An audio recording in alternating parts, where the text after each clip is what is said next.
Molweni nonke, namkhelekile eklasini yami yesiXhosa. Ninjani namhlanje? Ndiyathemba ukuba niphilile nonke.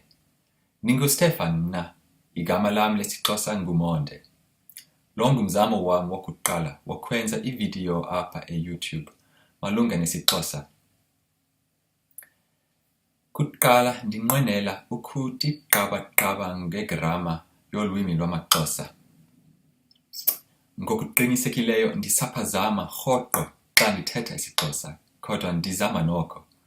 Ngoko ke, ukuba nisithetha isiXhosa njengolwimi lwenu lwasekhaya, ndicela nindixolele xa ndiphazama. Enkosi.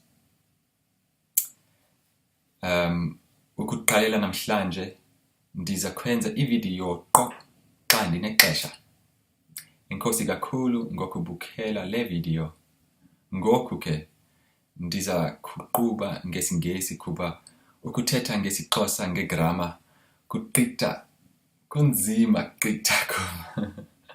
So this is my first video in what I believe will be a series of videos on the Xhosa language. I'll do more on actual Xhosa learning and tips on how to learn and useful phrases. But this is really just an overview on one of the aspects that I find to be the most interesting in the Xhosa language, and that is its morphology. So in other words, the building blocks that make up the words. I'll try and keep it as free as possible of unnecessary linguistic jargon, and and also compare it a bit to some other languages so you can see why this is so special. I hope you enjoy it and find it informative, and feel free to leave any comments or questions down below. Thank you.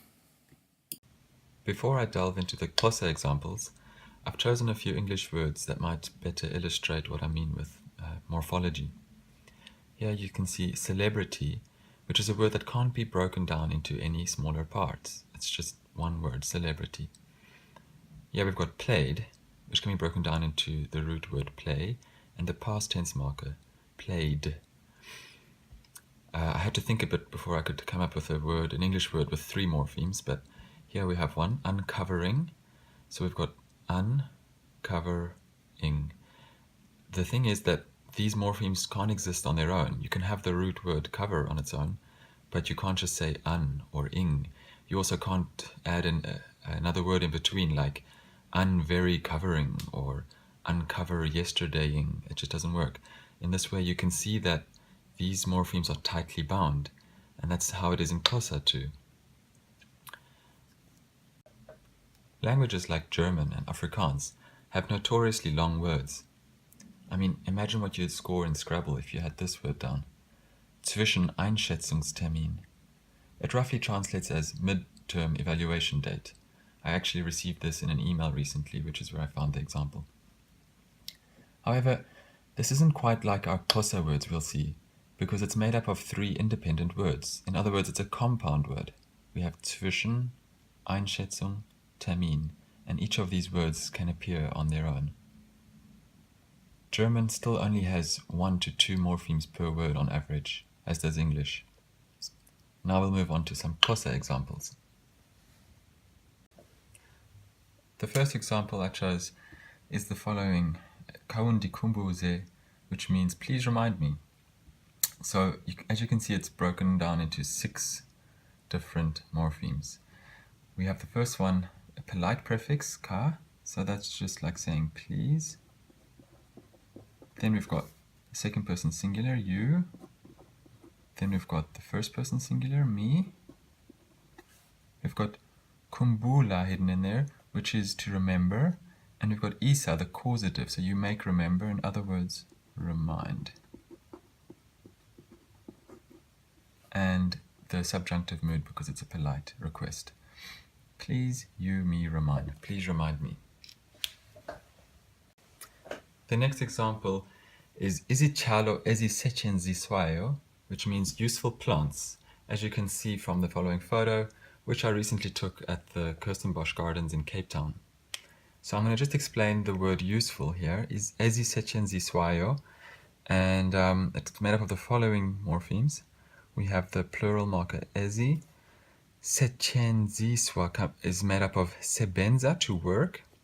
Isa, the causative. So the causative of to work, to make work, is to use in Xhosa. And then y is just a passive ending, so it is used. And yo is with the first morpheme, it forms a relative clause. So literally speaking, we have plants that are used. And if you're wondering about why sebenza becomes setshenziswa, it's because of a palatalization rule. I'll probably make another video sometime about that.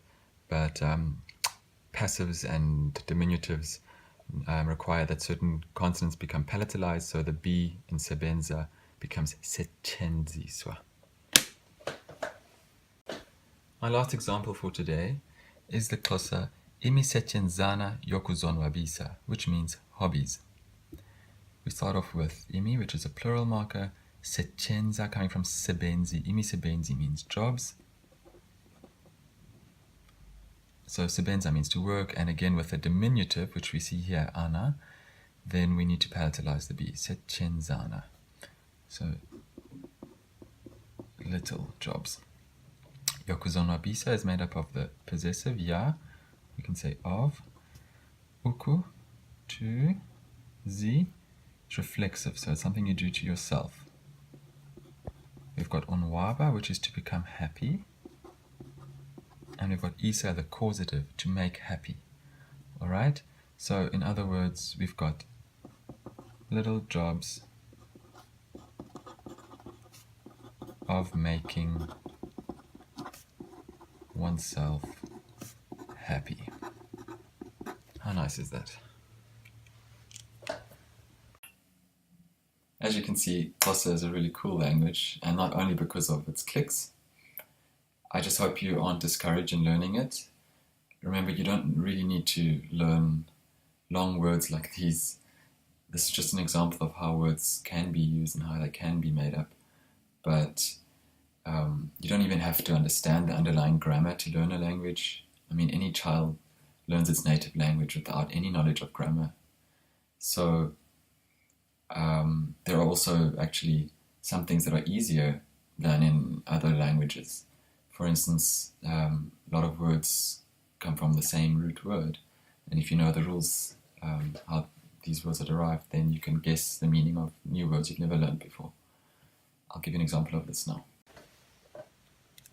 So these words all have the common root funda, which means to read or to learn or to study.